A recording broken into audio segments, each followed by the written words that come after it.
Yo, hopefully the audio is gonna pick up me the most, obviously, because there's background noise.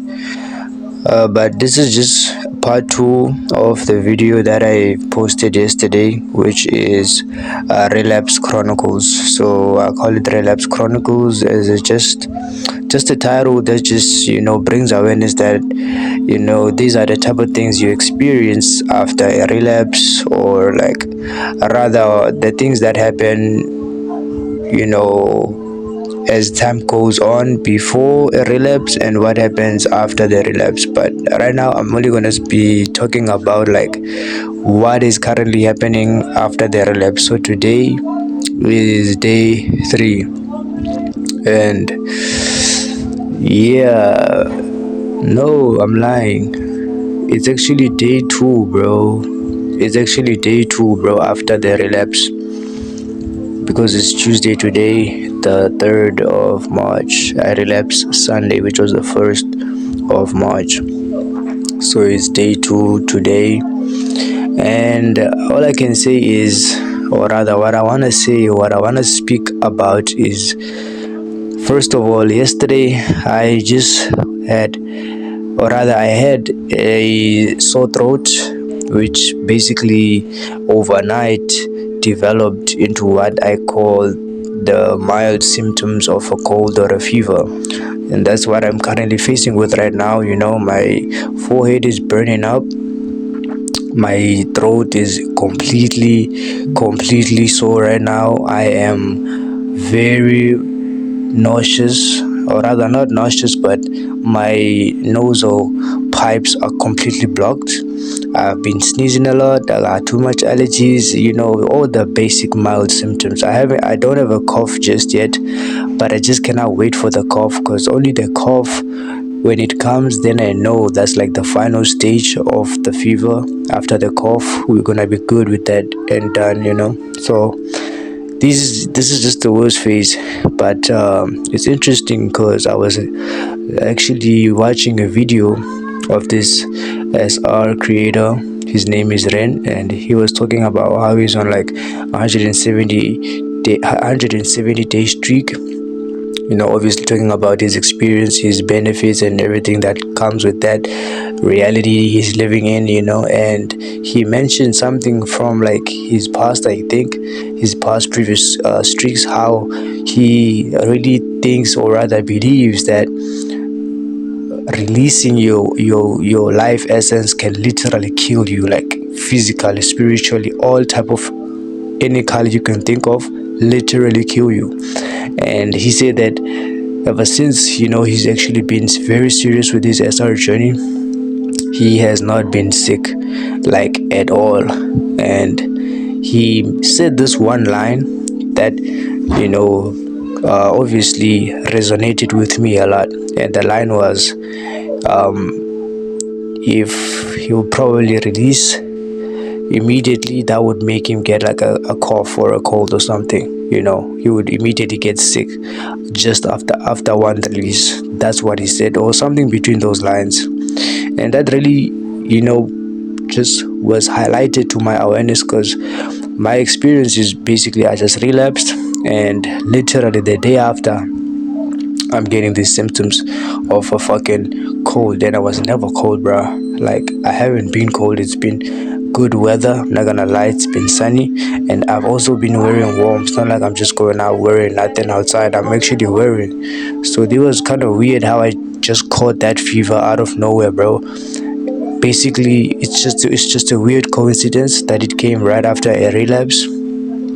But at this point, I feel like we we have passed the point where we think certain things are just coincidence. I don't believe there's anything that happens by chance in this world. It depends on who has the eyes to see. That's how I see it. And the way that I see it with my own eyes, rather all three, or rather all one, is that is just a direct connection of the effect of the cause and effect law. So the cause was me releasing on a Sunday, and then the effect of that is me facing this lack of life force, lack of a boost in immunity. Therefore, I if I am in lack because I released what is life within me, then when I lack, I shall then inherit disease or sickness.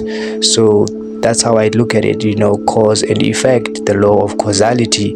Everything and everyone in this realm is under that law, whether intentionally or unintentionally. We are all subjects and victims of the law of causality. That is facts, right? And not gonna dive into that rabbit hole, but that's just how I perceive this, right? And now it got me thinking, bro. It got me thinking about, so if I release, right? Obviously, we consciously know it's a bad thing to release, dog. We consciously know that, and yet we do find ourselves releasing. And now it's like, even though we know this is bad for us, we still do it. So now the question is there anything that we can do? Like think about it. We know we do not want to be releasing ever again.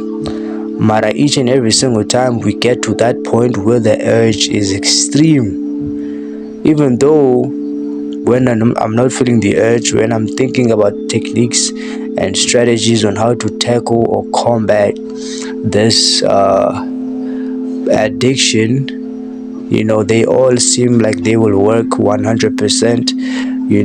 Me thinking, oh, as soon as I feel the intensity urge, I meditate, or I do some sort of workout, or I quickly change environments.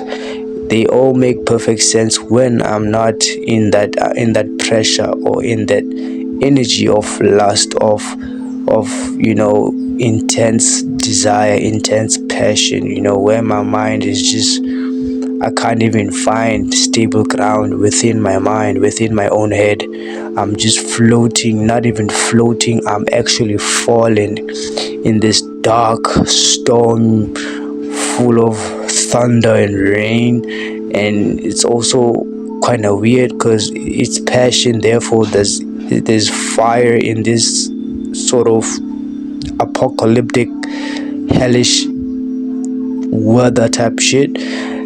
That's just what it feels like, because you don't even see yourself at that point. That's one thing I've realized. It's like a domain expansion. This is a thought that I had, because when I relapsed, I was literally sitting on my chair. I had just finished back testing, which was something that supposedly has to boost me, right? It has to boost, or rather reinforce, the identity that I am pursuing, which is a profitable trader, being a disciplined person, that type of stuff, just being a better version of myself. So it's kind of contradictory to think or to see that right after I did something that I perceive as, gets me closer to who I want to be, I immediately get this attack. Or rather, I feel like to call it an attack just externalizes it. I feel like when I say attack, it's like there's an enemy that is attacking and I'm the victim, and it's like I'm powerless. I feel like it takes my power from that. Instead, let me just embody it, bro. Rather, let me try to conceptualize it as an experience that I just an experience that is less agreeable. So you have agreeable experiences. So when you feel disciplined, when you feel at peace, those are things that you agree with, you subscribe to. But then you feel hunger sometimes, and then you also feel lust, you also feel desire. So instead of then embodying, or rather internalizing the good and then externalizing the bad, I feel like I don't have a balance there. Therefore, I should just try and embody everything. But obviously, this is exactly what I'm doing right now. I'm not under pressure of any intense passion or any intense desire right now, bodily desire that is. Therefore, I'm able to think like the way I do right now. I'm able to come up with these ideas. I'm able to speak the way that I speak to you right now. But as soon as the day comes, the moment comes, the hour comes where it is basically like the dark night of the soul, there is no light. You feel like you are literally in hell inside your own head. Even if you try and think of doing something, it's as if it doesn't work. You try to meditate, you cannot escape. Like I've definitely tried this. I've tried to meditate myself away from the experience, and I think that is actually what they call spiritual bypassing, if I'm not mistaken. So that's why now I feel like it's the way that I see it, the person that I am, the eyes of which I see through, those lenses are victimized mindset, and now it's becoming even deeper. I'm not gonna lie. Even this video is already starting to be longer than what I wanted it to be. Therefore, I'm gonna have to cut it short, unfortunately. But just to finish this train of thought, like it's now I'm realizing it's now even deeper than just human retention. Now it's going to levels of literally identity. Like, who do I want to be? Not just that, but in order to become something, I have to first know what I am. I feel like I do not have a clear understanding of who I am because I am afraid of who I am, or rather, I am not happy or proud of who I am. Therefore, I escape that reality of admitting that this is the person that I am. And if I run from who I am, it's as if I'm running to who I want to be, but then I doubt that makes any sense. Because if you are running from who you are, thinking that you are running to who you want to be, the question then is, who is running? Because it's not who you are.